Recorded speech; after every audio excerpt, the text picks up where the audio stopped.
conflict today. We're also going to have David Archer here. Well, Woody is hiding; he's still kind of lurking. But we got David Archer here in South Carolina, Rick in LeGrand, Oregon, Darren in Portland, and myself, of course, in Portland. And we're all going to be looking through some of the questions from this week. We're going to go through your mobile photos that you submitted, talk a little bit about how mobile changes photography, both from a perspective of photographing with your mobile phone or tablet, as well as the capability of bringing. We got something. Hang on. Wait, what's going on, Rick? Something's wrong? Yeah. Everybody hear me? Can people hear me all right? David? Yeah. I hear you. I don't know. Rick says something's up. Yeah. There's like a echo going on somewhere in here. I'm not hearing it. Is anybody else? Darren, are you hearing an echo? No? Okay. I'm gonna roll. So we're talking about mobile photography. We're gonna look at some mobile photos taken with mobile phones or tablets and chat about those, as well as talk about some of the cool ways that you can connect up with your camera to your phone and even edit camera taken images on your mobile devices while you're out in the field. It's a great substitute, especially if you're not going on a really long trip, if you don't want to take a laptop along with you or something. And we'll also, if we have some time, I'd love to talk a little bit about how the mobile device can help with scouting a little bit too. Do you want to, Rick, is things sounding all right to you at this point? Yeah, sorry. That was user error there. Thank you, Darren. I had YouTube going on, so it was delayed. So. Oh yeah, that's terrible when that happens. So anyway, we've got some people watching on YouTube. We've got a whole bunch of people here in the Zoom meeting, and we might, if we get some time while we're doing questions, you guys can submit questions and comments in the chat window. I see people are already doing that. If you haven't been here before, we mute everybody but the moderators and Darren and Rick and David and I, just because if too many people are talking at once, no one can understand anything being said. But we do like to bring people in the Zoom meeting in from time to time. And I think, if you have something that is super important that you want to talk about, whether you're on YouTube or here, just throw up a comment. We have Darren watching YouTube and he can feed us some stuff from there. We're kind of watching the comments here in Zoom. And Rick, I thought maybe we'd start off talking about some of the mobile images. Does that sound good to you guys? Sure. But before we start there, so next week we're going to do panoramas as our topic. And most of you know that Hudson is a pretty big pano photographer. So we're just going to talk about panos in general, talk about why it's not just wide, how panoramas can help you in so many different ways. I've been shooting with Hudson for years now, and there's not a time when I'm in the field with him where he doesn't think pano, and I'm at that point too. So, and when you tune in next week, we're rattling around some ideas for a photo contest that will probably be the first or second week in July. So join us next week for that. We might take a week off around the 4th of July, but other than that, we'll keep going. Yeah.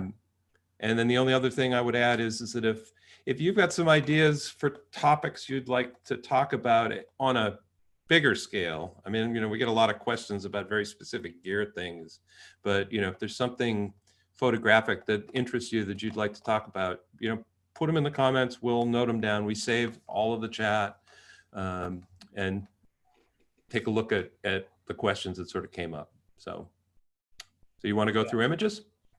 Yeah, let's jump in and go through some images. I'll share my screen, but I echo all those sentiments. Next week when we talk about panos, we're going to talk about some of the ways that you can create the same scene differently using a different focal length to capture the same field of view.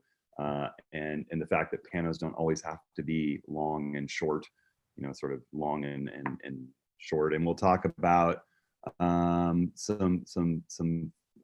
would love to hear from you guys too about topics that you'd like to talk about in office hours in the future. So that's a great, or approaching the scenes. So, all right, let's jump in. Let's take a look at the gallery of images that you all submitted. And we'll start out just by virtue of the first submissions here with Bob Wydrow. And the rules were, take him with the phone. This is a beautiful Haystack Rock sunset. And God, I have some of my favorite coast photos are with my phone, just because that's what was in my pocket at the moment that I was out there. I have a shot that I love of David Archer actually set up with his tripod in the surf, photographing the shipwreck at Port Stevens, just a little bit north of here. The only, the critique I would make of this is if you're at the coast and you have that wet reflecting sand out in the distance from you, walk right up to the edge of that and fill more of the frame with that wet reflection. But it's a beautiful shot. And this is one of the things that cell phones do such an amazing job of. They have that built-in HDR capability. Look, you can see the disk of the sun here. Yeah, that's really very nice. Mm-hmm. All right, nice job, Bob. And then we have Darren's pandemic shot here. Yeah, so the mobile. He said, "Angels envy, neat." Angels envy, neat. Oh, there you go. I've had that bourbon, Darren. Yes. Okay. I'm a Basil Hayden man myself, yeah. but. I told Darren that I love this shot. I just don't want the rim of the glass right up against the edge of the frame. Yeah. And he said, well, the light was changing. I said, well, that just means you're gonna have to try it again tomorrow. So yeah. Fair enough. Here we have Dawn's backcountry ski shot. It's beautiful. It is beautiful. It makes me really want to be there. Yeah. I brought a backcountry ski shot too. That looks like nice snow. This is one of those things where a phone is just the perfect thing, right? Even if you're carrying kit with you, it's like you've got that moment that you can just sort of jump into by pulling your phone out, and taking the shot. In the old days of skiing, before we had lift accessed mountains, this was how you skied. You had to work for your turns, and it is a lot of work. I've done a lot of backcountry skiing, and it's one of the most rewarding, physically demanding things you can do, because you work your legs out like mad getting up to the top, and then you have to work them out like mad getting down. But it's a lot of fun, and you don't want to carry a big, heavy load of gear with you, so the phone is perfect. And you're often in these high contrast situations that the phone is so good for. I love the line leading in here and the line leading down. It's great. Beautiful sky too. Oh, this is an interesting one by Gary. So, again, we see a lot of high contrast work with the phone where people are, blown away. This would be a more difficult shot with a big camera. It's not that you can't do it, but the intensity of those bright lights and the dark space coming down for this performance shot, it's just difficult to do exposure wise. And the phones handle that high contrast through their software. They're taking multiple frames and combining HDR all behind the scenes in a flash of an eye, all optimized for their little lens and sensor. The better phones do a marvelous job of that. This is fun. I love the beams of light coming down. Yeah, the beams of light really make this shot. Mm-hmm. Just having the phone in your pocket out there, the beaches are closed. Yep. People are distant.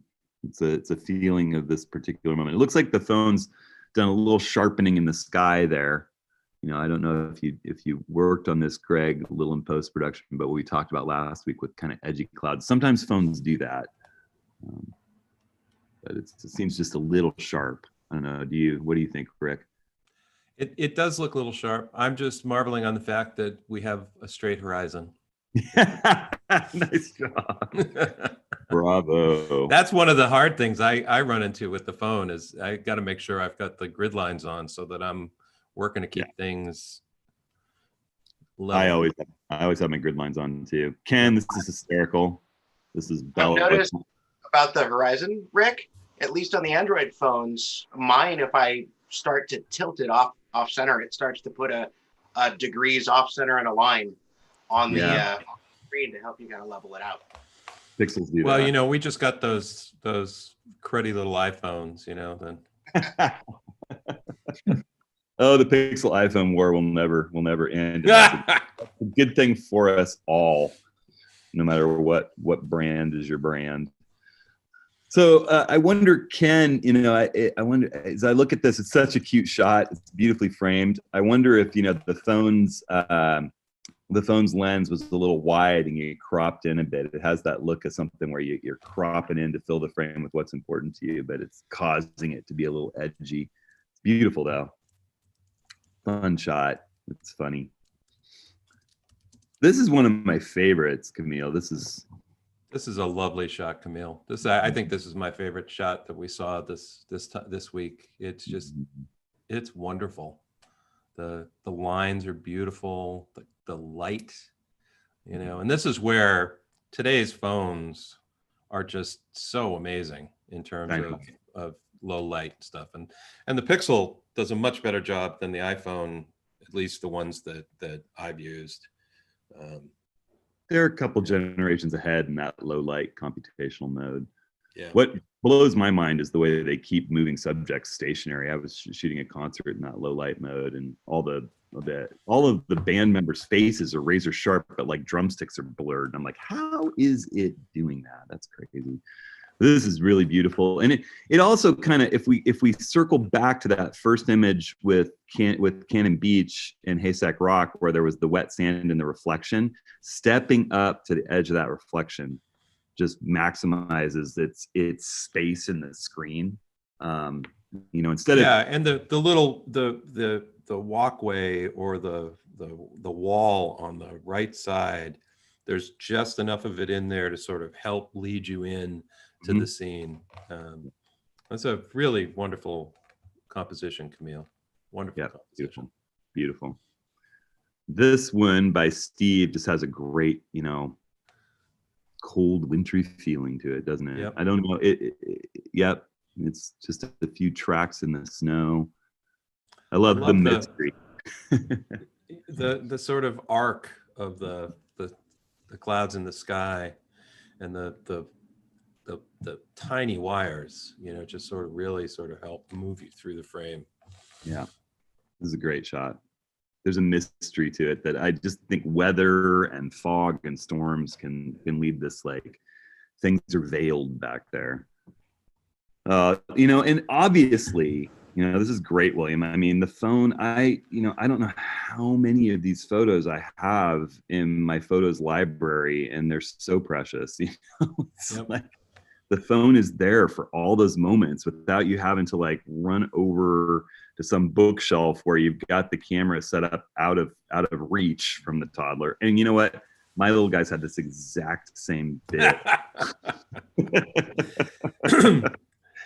And William, William, we've been looking at your work for quite a while, and you do such a great job with portraits. I believe that is your daughter. I think actually I recognize that from another portrait that you submitted in a different place.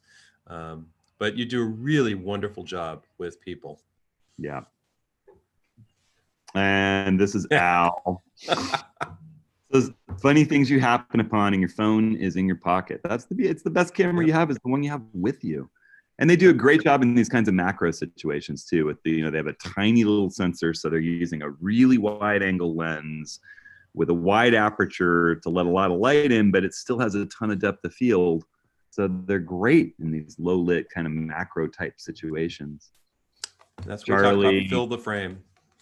Oh, fill the frame. Yeah. I mean, perfect example, Al. Perfect. Yep. Charlie, this is a great shot. I'm assuming that's Carol, and I know how special your pup is. And Charlie's talked to me a bit. We've been on a number of workshops together, and Charlie's talked to me a bit about how the one blessing of the pandemic is more time with his puppy. So who's not a puppy anymore. That's a great shot. And this one's fun, Bill. Wow. I don't know what happened there, but I wouldn't want to be in. And it happened a long time ago. It's like, what is it? Is it a vehicle? It looks like a vehicle. No, it's very a car. Small one. Yeah, it's very small one. Tires like embedded in the tree. Yeah. It's crushed. Maybe someone rolled it down the hill to dispose of it. They used to do that kind of crazy stuff back in the day. Yeah. But one would hope.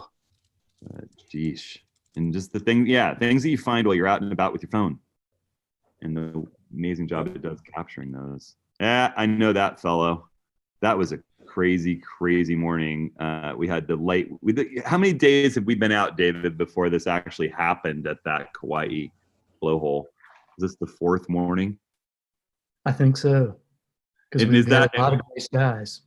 And you're shooting with your phone, and I'm a little concerned about how big this one might be. And so I've got my hand over your camera lens too. Yeah.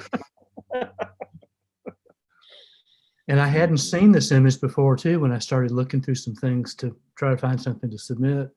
Hadn't shot anything recently. So this was our last trip together. And so thought it would work for this. I love it. This is the minute I saw it, I hit download. And this is, I was talking about carrying gear in an office hour not very long ago, and this is that ultralight kit I was talking about. I referenced, the last couple mornings that we came out here with the workshop for this blowhole in Kauai. You had to get up in the dark and drive a ways and go down a rough road and then hike across some kind of slippery cliff edge rocks and down, and then go across a bunch of coral and rock ledges. And so I got to the point where I knew exactly what lens I wanted and camera. I had one extra lens with me in this little fanny pack and some filters and my Luma Pro strap and my camera hanging on that and my tripod over my shoulder. That was it.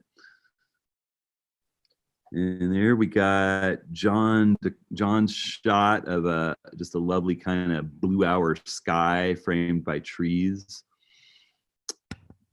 It's got again ton of contrast in here. You're exposed. The phone chose to expose for the sky. Yep. And yeah. Nice framing. Really nice framing on this one. Yeah, nice framing, nice timing of the day. It's I love those evening hours and the blue hour where there's just the tiniest bit of color left on the horizon. This one, John, the way the lines kind of pull you in to I think it's a swan. Looks like a swan.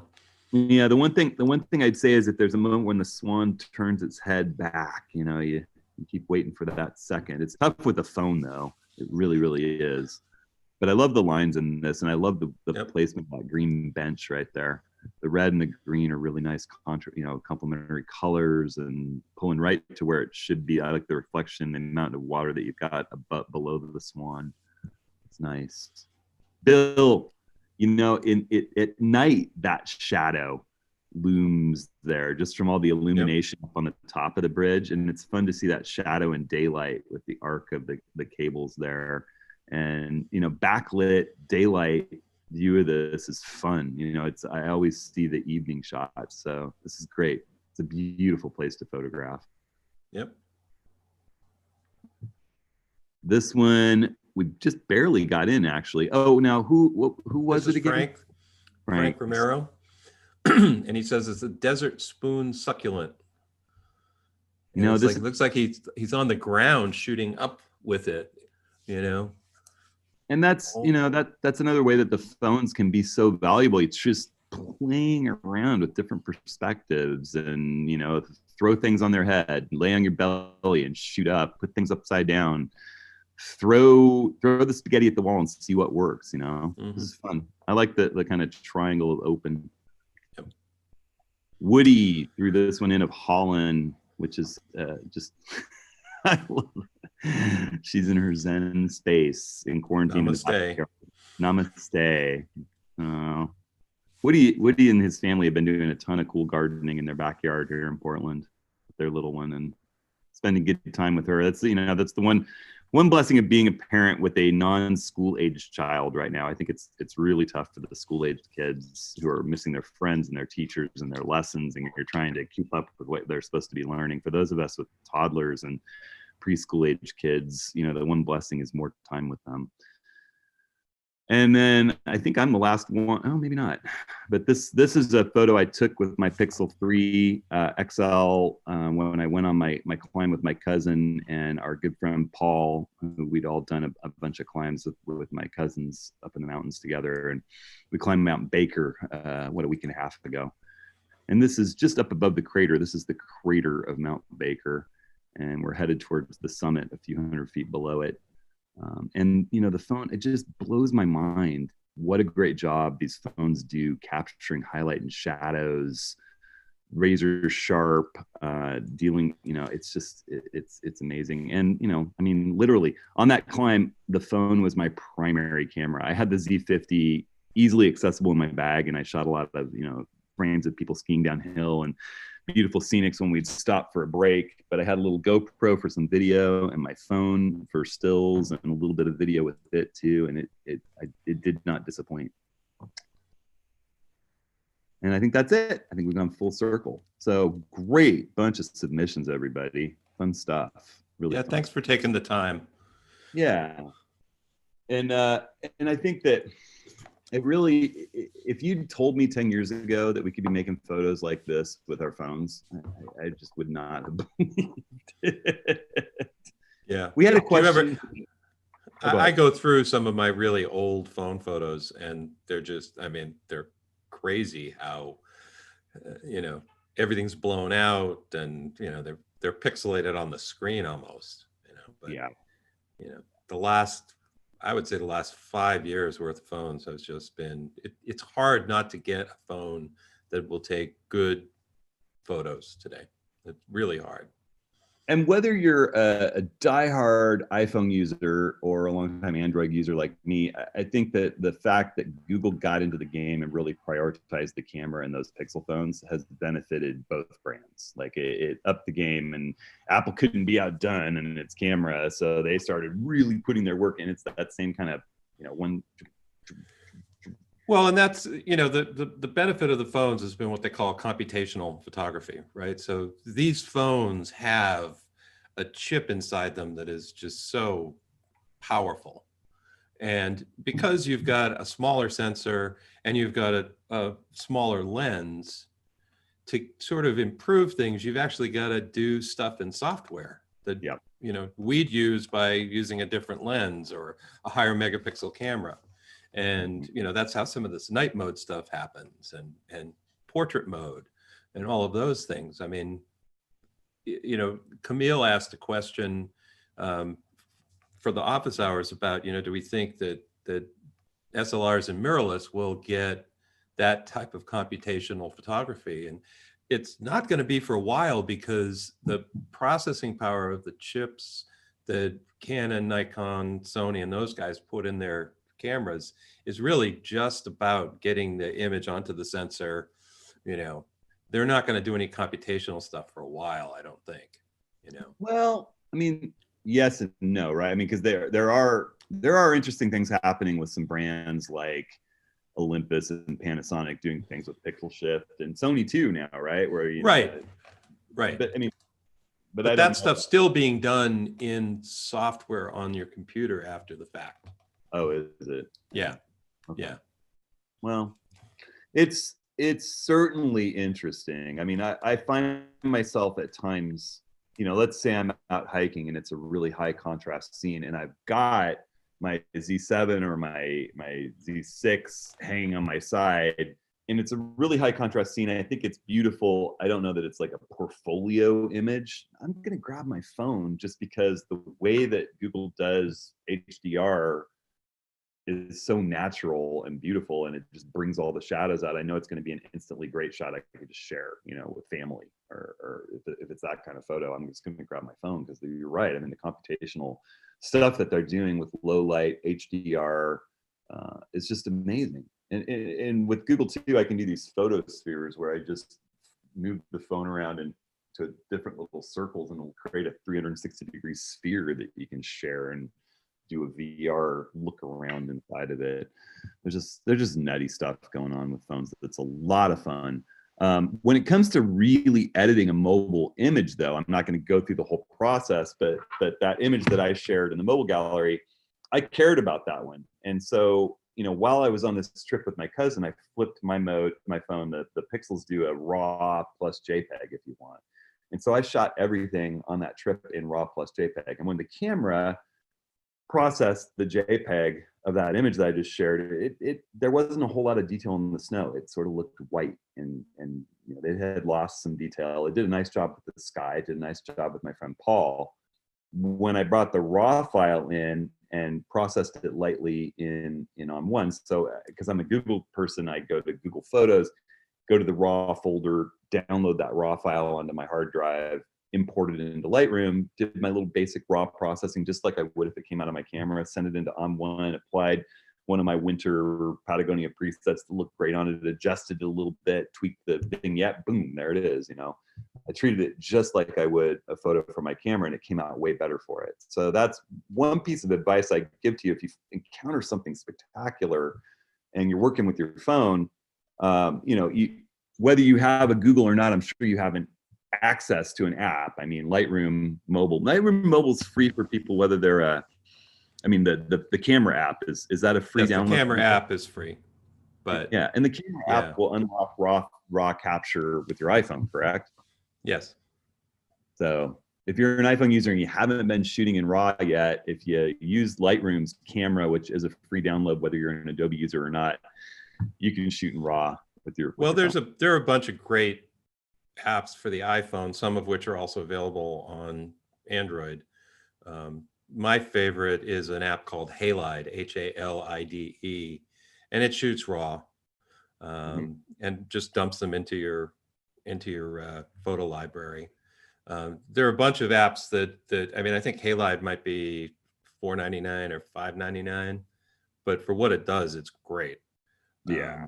I use the Lightroom camera because my library revolves around Lightroom, and I love the fact that I can shoot RAW in Lightroom automatically and have it upload to the cloud and come down to my desktop machine. But it's funny. I was looking at the comments there for a second. Yeah, I was reading one that Darren sent over from YouTube, and it sort of flummoxed me for a second. I got caught off guard by it because Michael was saying over on YouTube. Do you want to read that one, Darren? Which one? I think I've dropped you two now. The firmware update one? Yeah, the firmware update one. About the Z6. Are you more excited about firmware updates to your mirrorless / DSL or your phone camera? Well, Michael was just saying that he's got a Pixel and his Pixel's older and it doesn't get all the latest updates that they save for, say, the Pixel 4. And that was odd to me because I actually felt pretty amazed. My buddy Andy has the original Pixel phone. Actually, it's my old Pixel phone. And when I got night vision or the night sight camera updated on my Pixel 3, they pushed it to his original Pixel from like 3 years ago at the same time. I was like, wow. I mean, they do a pretty good job at keeping up with their old phones updates. So that sort of surprised me. I haven't seen anything come out for the Pixel 4 that I haven't gotten on my Pixel 3 yet. So, but maybe, I don't know. I haven't heard of something like that.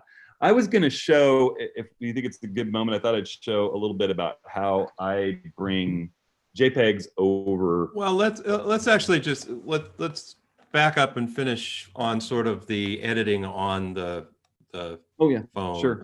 We had a bunch of questions about sort of our favorite smartphone apps.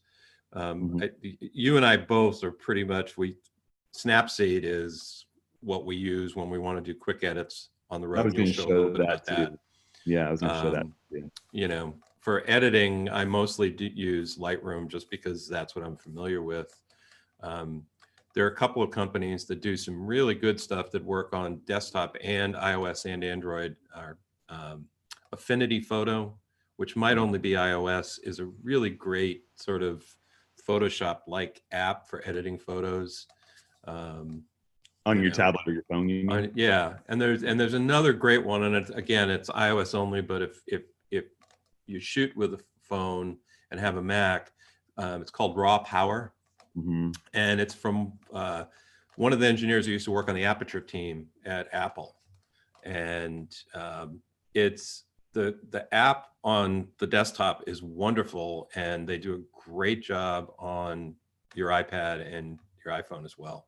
So. I was going to show Snapseed really fast in the process to that, but yeah. So you talked a little bit. Philippe had a question about whether there was a genuine quality difference between shooting iPhone photos in RAW format versus JPEG, and I would say anything you want to save, I would shoot in an app that shoots RAW. Unfortunately, Apple's camera app won't shoot RAW. They do shoot in this HEIC, high efficiency image something, which is sort of like a JPEG on steroids, which is a better format than the old JPEG. But again, you can find apps that are fairly inexpensive that will shoot RAW. Or free from Lightroom. They're Lightroom. Yeah, yeah. So, again, I've gotten in the habit of just making sure that I open either Halide or Lightroom camera and just shoot with that. I've got a little shortcut on my home screen that basically just opens up Lightroom with the camera ready. So, and if you're an Android user, in a lot of cases, you just pull down the setting in the camera app, and RAW plus JPEG's an option. So I was going to show really fast how I use Snapseed on mobile edits and why I like it. I just think it's super intuitive. It's free. I think it discouraged a number of software companies from going out and creating mobile editing apps for sale, because basically Google snapped up the Nick people and put them to work building a super intuitive, very powerful mobile editing app, and then they gave it away for free, sort of Google style. So let me share my screen really quick, and I'm gonna actually share my phone really quick here. Hang on. So while you're getting set up, I'll just we had one question from Al about, have we checked out the On One camera app that's coming out? And yes, we have. It shoots RAW.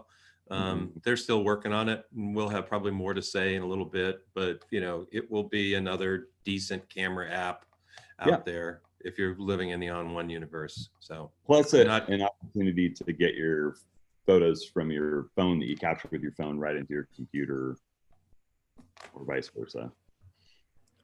Right? Yep. Okay. All right. So show us your Snapseed. I'm going to jump in here, and I'm going to go into, I'll go to my Mount Baker album from that client, because I used my phone pretty much throughout that. And actually, we can take a look here at one of the JPEGs. I'll get a sort of similar one. Here's my cousin Dawn. Well,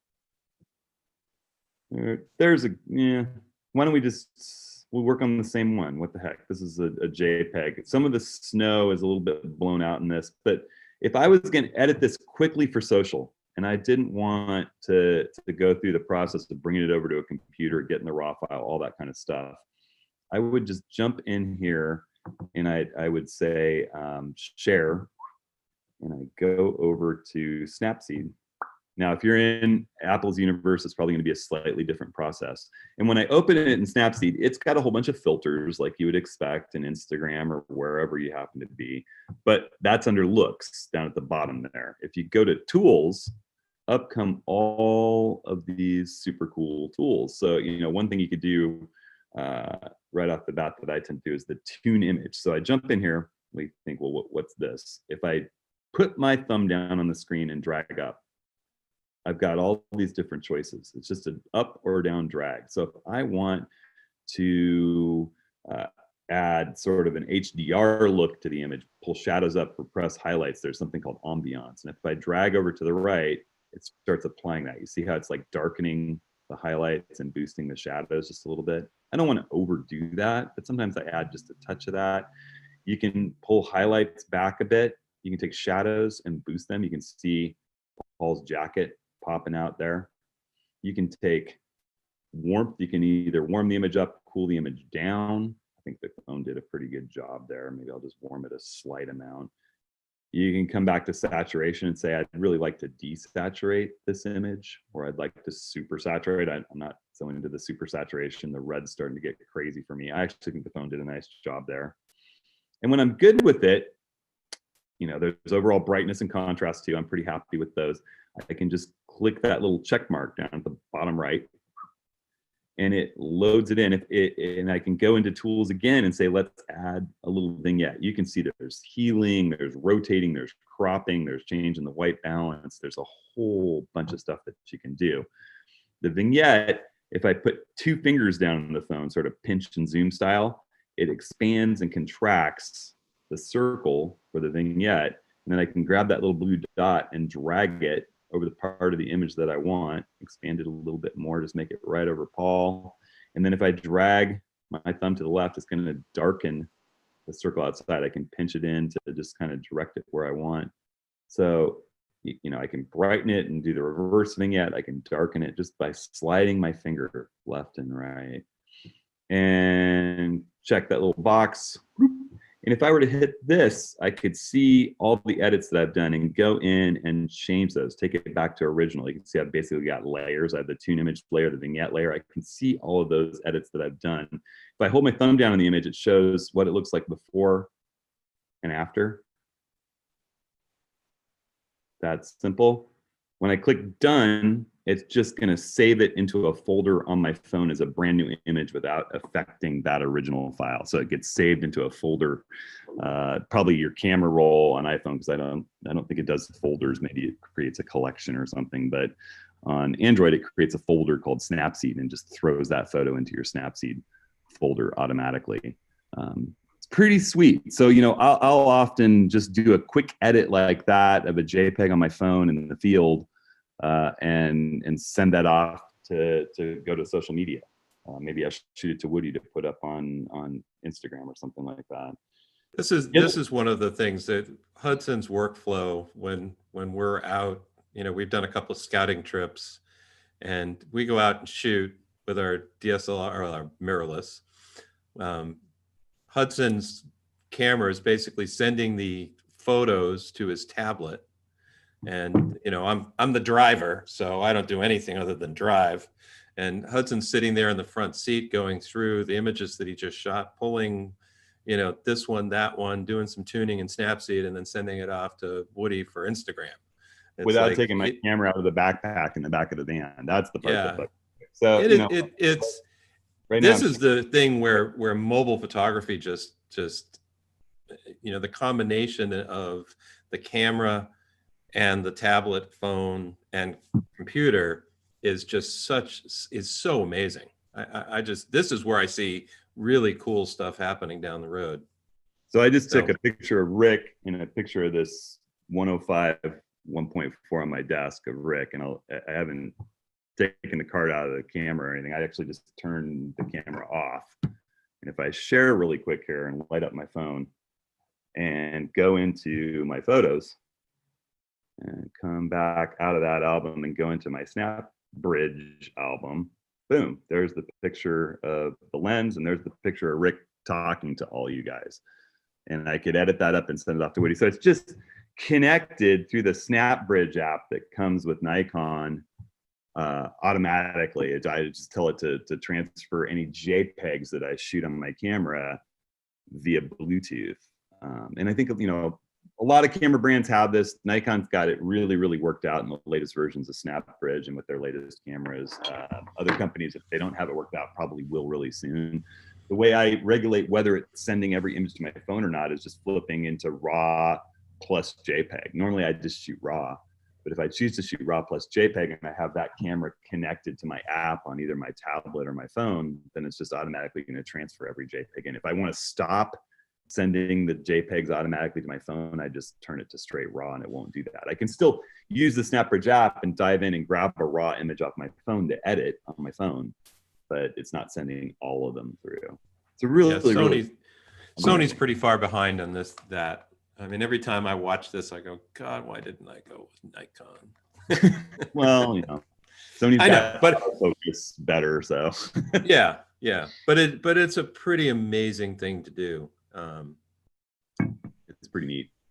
You know, I don't know if anybody's interested. We probably should take a few questions, and if people are interested, shout out. And I'll show how I sometimes use the phone for scouting for sunset and dawn locations and Milky Way and Moon a little bit. But we can do that if we have time after questions. We want to run through and take some questions. Yeah, we pretty much talked about most of the mobile questions that we got. Jay asked a question about if anybody's using an iPad Pro for editing in Lightroom or Photoshop, and what's the workshop with it, the workflow with it. We had a guy in a workshop who that was what he was using. He didn't want to bring his laptop with him, and it's not as easy as if you had your desktop, your laptop computer with you.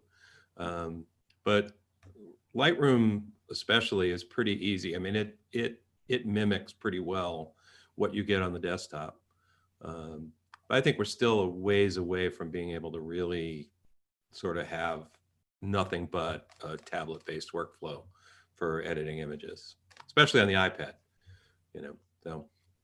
Yeah, Rick, I've played with Lightroom on the iPad, and it's great. You use the Apple Pencil and can do some really fine-tuned stuff, but I still find myself going back to the desktop version to get some of that editing done. Yeah, it's easier, you know. It is, and you have limited storage in the big game, you know, and external storage to tablets and phones is still clunky and slow. It'll get there. But yeah. David, do you shoot much with your phone other than taking pictures of workshop leaders? You know, sometimes I use it just on workshops to document the experience. Yeah. And I have it with me always too, just time to time. I use it for mundane things, like things I need to remember.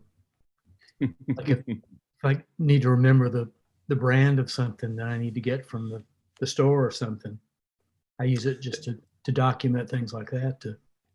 That's my brain.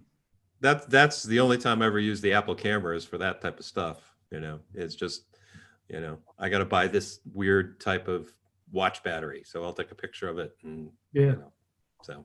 Stacy just asked me to take pictures of all of our cars' license plates because we went over the Hood River Bridge, and now they're sending you a letter for the toll because they want social distancing, so the toll's closed, but they have to take a picture of your license plate, and they're charging like a $3 administrative fee for each time you go over the bridge, which is waived if you apply for some pass thing that automatically takes it out of your account. So yeah, exactly the same thing. She's like, honey, take pictures of the 3 license plates so I can apply for this.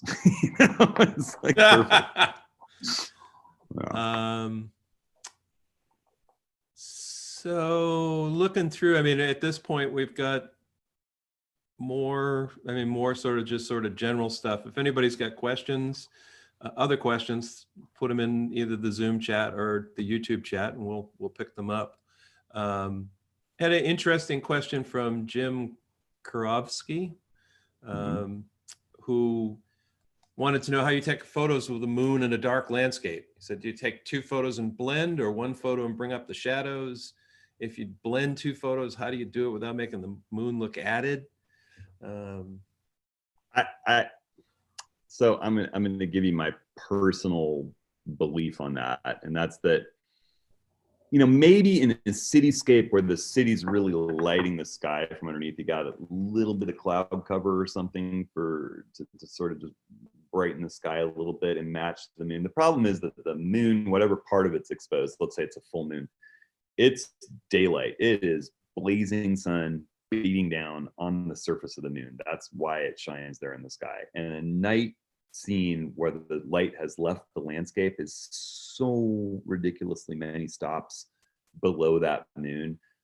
I mean, it's possible to do a composite job where it looks natural, but it's not the kind of work that my big thing with the moon, and the thing I love to do with the moon, is either photograph it in blue hour with silhouettes, or the city lights just coming up and everything else kind of silhouette, maybe a reflection on the water. where you're really exposed for the moon and you let everything else silhouette or just be artificial light. Or you find that there's a morning every year every month, and an evening every month where that full moon is rising just before the sun sets. And it's going to be up in the landscape, low on the horizon, behind a mountain or whatever it is that you're interested in. And the sun is still lighting the landscape with that golden glow. And so they got sunlight on everything, and it's an equal exposure. And then you can see all the detail on the moon, and the sky is darkened and it stands out. And the landscape's beautiful because it's lit by magic light. And it's also going to happen one morning every year where the moon is setting and the sun has just risen, just barely risen, and that magic light's playing out across the landscape. So you've got to kind of look for where the moon is rising half an hour before sunset, or the moon is setting half an hour after sunrise. Those are magical mornings every month if you've got the right atmospheric conditions. The other thing is that the new moon chases the sun, right? And the sun follows the moon at a certain point. So there's a morning, where the moon is rising at blue hour when you're first getting that little gold hint of color on the horizon, and everything's kind of just that even pre-dawn light, and the moon's in it, and you'll find that moment where everything's lit evenly and you can expose it right. And the same thing at sunset. So those are the moments that I look for with the moon, and I think it's a bit more of a hunting game that way, a bit more of a practice game. You're going to need to use an app like Photographer's Ephemeris. We talked about that in one office hour episode about scouting, and I always talk about it a lot during workshops. And I try to time workshops around things happening with the moon, and we make a point of going out to do stuff with it. And then Photographer's Ephemeris can help you line up where you want to be on the ground to put the moon rise or set in line with an interesting thing in the landscape. And then an app like Sun Surveyor, I meant to show this, bring it up really quick. Another mobile thing, right? We light up our mobile phone, and I've got this app, Sun Surveyor. If I open it up, when you get out there, if you just want to double check, I'm looking to the west right now, and it tells me that the moon is gonna be coming up at about 4:30, right there on the horizon behind my webcam. And if I look over here to the east, the moon's going to be rising at 3 a.m. over by my baker's rack with all the camera gear on it. So, literally having this thing out in the field to just check what's happening is an amazing, amazing tool. That's another way the cell phone's awesome we haven't talked about yet is, let's say you get out in a location and you're first looking at it in the middle of the day and sort of casing it for, well, what elements are interesting out here? Like a director in Hollywood, you can pick up the phone, light up the camera and say, well, how does this rock look with the river? You can sort of get an idea before you ever go to the work of setting up a tripod or pulling your camera out of the bag, both, with more time and experience, what focal length is it going to be most interesting, and how can I line up objects in this landscape that are interesting? You can scout with that camera on your phone in a rectangle, two-dimensional rectangle, which is really, really helpful. The more you do that, I think the less you'll need to. You'll start to see things through your own eye without picking that tool up and using it. I often start with the phone, then move to the camera and move around quite a bit with my bag just laying on the ground in the vicinity before I ever grab the tripod and figure out how tall do I want, I figure out where do I want the camera in space, and then just kind of like, oh, that red rock down below, get the tripod about that height on the red rock, and then start fine tuning. It's a great tool. Ansel Adams' Moonrise over Hernandez kind of ruined moon photography for the rest of the world. And the one thing that I would say is, as someone who has a library full of very bad moonrise shots or moonset shots, is it's like everything else in photography. You've got to have the right composition. The reason Moonrise over Hernandez works so well is because of Hernandez. It is the subject of the photograph, not the moon. And your comments about using the moon, when it rises slightly before sunset, that gives the moon a bit of balance in the landscape, but you still have to have something interesting in the foreground. You have to have something interesting going on that the moon complements. You know, Oh, my yeah. favorite moon shots that I've seen are the ones with the moon rising over the city. You Mhm. know, that gives us a bit of compositional tension that you don't get with just, you know, the moon rising over a valley. You know, there's got to be something in the composition.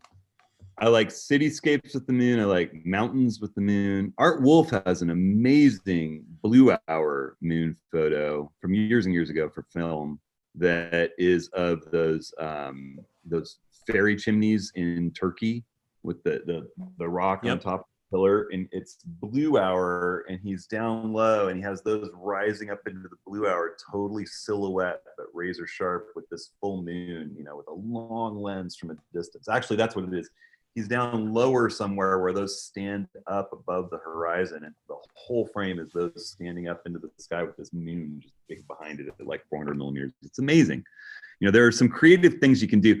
And I would urge you to be on the lookout. You know, if you're a landscape photographer that's interested in moon stuff, when you're out there and you see something beautiful that stands up above the horizon that you could put the moon with as it rises and it's to the east of you, or that you could put the moon with as it sets that's to the west of you, then jump on your computer and use photographer's ephemeris to figure out from that location, put your little pin on that location and flip through the moon phases and see when in the year is that moon going to be full and rising or setting there, or new and rising and setting there, and figure out the right time to get back there. Watch the weather, and one of these years the weather will be right on that day and you need to get to that location. You know, that's a fun, really, really rewarding challenge. I've had a couple that worked out well doing that, and a couple that we had a Portland workshop where we had it dialed to put Mount Hood right in front of the full moon rise from Pittock Mansion. It was just the perfect date.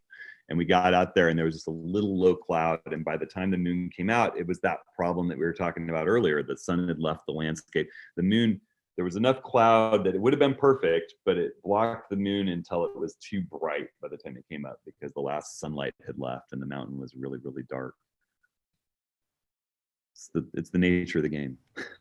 Okay, we got a little bit of time left, and this question is kind of a big one, but I think it's worth talking about here sort of at the end, from Bill Wallace, who said, "Hi Hudson, I'm still not happy with the way I compose photos.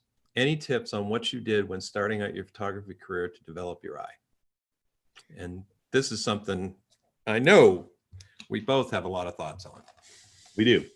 And Bill and I, it's funny, Bill and I we had a little email or text discussion the other day. Bill spent some good time with me in Mount Rainier and Patagonia.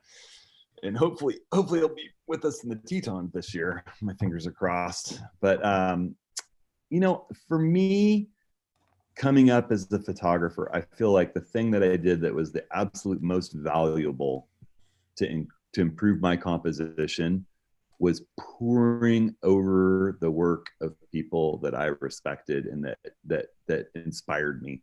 And then going out and shooting and looking at what I'd done and then going back and looking at it again with a fresh eye. And I particularly enjoyed when photographers would do print books where they gave all their settings and maybe a little description of what was going through their head when they photographed. And for me, Art Wolf always did that in his books, and it helped me a lot. So, you know, not necessarily a tutorial book, but a book of big, beautiful images. And then you go to the back and it has, you know, a page number reference and camera settings, film speed. Most of the books that I studied back in the old days were film. I was shooting film when I came up, and all the thoughts that went through their head. And I just got really inspired reading those by different photographers. And, you know, I have a whole bunch that I love. I'll let Rick talk for a second. Yeah, I mean, for me, I think you really do want to find those photographers who speak to you. When you look at their images, you go, I like that. There's something about this that I like, whether it's black and white or color, whether it's street photography or landscapes. And I think it's really important to look to the masters. Okay, there's nothing wrong with looking on Flickr and 500 pics at photos and finding photographers that you like, but you want to find some photographers who have a unique vision and perspective that when you look at their photos, you're drawn to them. And trying to understand what it is that draws you to these photos, because we all are going to have a different style. You know, everyone here might want to be a landscape photographer, but some might not. Some might want to take portraits. Some might want to do street photography, also macro photography. Yep. You know, and it's like, find those photographers. You know, they're especially on the web today. I mean, a lot of the museums have you know, online exhibitions and things like that. I've got a friend who scours eBay for auction catalogs because he gets them really cheaply, you know, and they put the photographs in there, and it's like he knows the photographers he likes. And you know, when you find one photographer, that will often take you to another photographer. You know, I've been really, it's 3 photographers right now who are just, I'm in love with. Walter Herzog, or Fred Herzog, a Vancouver photographer who died last fall, Ernst Haas, and Joel Meyerowitz. Yeah. You know, and those 3 photographers, their work speaks to me. You know, and it's like, I love nothing more than sitting down and going through their work to sort of see what, you know, where I don't want to copy their images, but their compositional style, their color work, what they shoot works for me. Yeah. You know, and that will help inform when you put your eye to the camera, or when you're looking at a scene for composition, having that type of stuff, you know, that type of background, those people that you worship, you know, that you respect as photographers, will help inform your own photography. You know, I would add a couple more photographers that have really inspired me over the years. I love the works of Andre Kurtz, long Yes. dead, worked in film, but his compositions are just so pure and beautiful all through his life. And there's an inspiration to looking at some of his retrospective book in particular that was put out by was it MoMA, or was it the International Center for Photography? But it's a beautiful book, read big, and it has his whole life's work from childhood to his old age.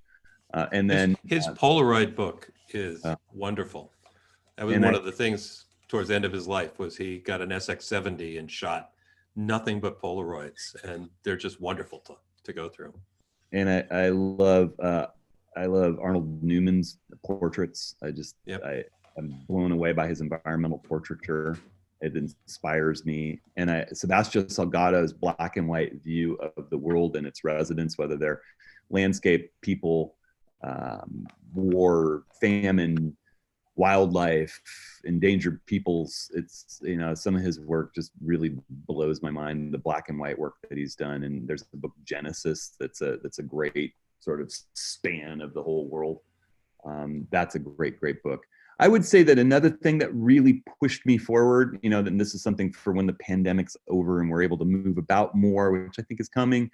You know, I went and I did go up and study a bit with Art Wolf, did a couple workshops with his stuff up in Seattle, up in his outfit, both with him and some other people that taught post-production, and got to know him a little bit and socialized a little. And then also Bob Christ, who I admired from National Geographic travel fame, and also was, you know, wrote an article in Outdoor Photographer. He had a column that I used to love to read that was very soulful about photography. And I took a workshop from him in Maine and got to know him and made friends, and then gradually branched out and started getting to know people that I admired. And John Eastcott and Eva Momotuk became great mentors to me, and I've done a bunch of photo trips with them, and they're actually going to be in Approaching the Scene this week. It's the 100th Approaching the Scene, and I did a little Skype interview with them. And, you know, one thing that Eva reminded me in that talk was the importance of an emotional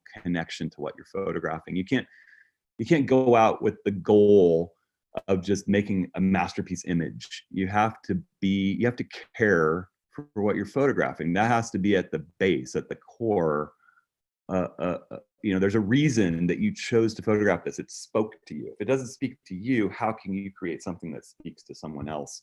And John talked a bit, if you watch the approach in the scene, you'll see this, but he talks a fair bit about the fact that the process of being out there and creating is this, sometimes it works out and you get the compositions and the light and everything works, but no matter what, you're a better person for having done it, and you're a better photographer for going through the exercise and practicing, and you need to be out there doing it, because obviously we all love photography. That's why we're here. And so you feed your creative, your energy is fueled. You as a human being are fueled by doing your photography.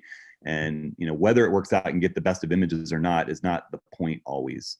There are times where it's going to work great, and there's times where you're going to have a real bust. But as long as you can look back at it with a smile and say, I learned something, then it's a positive, it's a success.